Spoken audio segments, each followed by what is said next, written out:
AK rifle seized during Clarendon raid.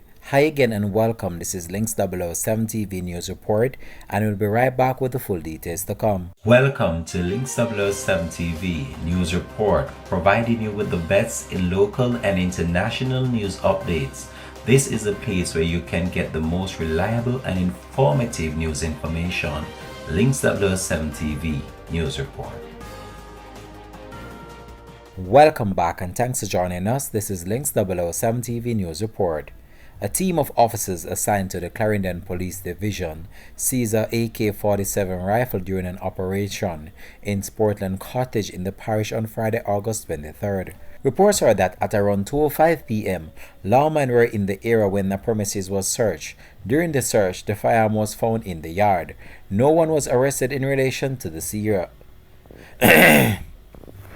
Welcome back and thanks for joining us. This is Links 007 TV News Report. A team of officers assigned to the Clarendon Police Division seized one AK-47 rifle during an operation in Portland Cottage in the parish on Friday, August 23rd. Reports are that at around 2:05 p.m., lawmen were in the area when a premises was searched. During the search, the firearm was seen in the yard.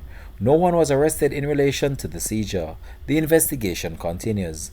This has been Links 007 TV News Report. Thanks for watching.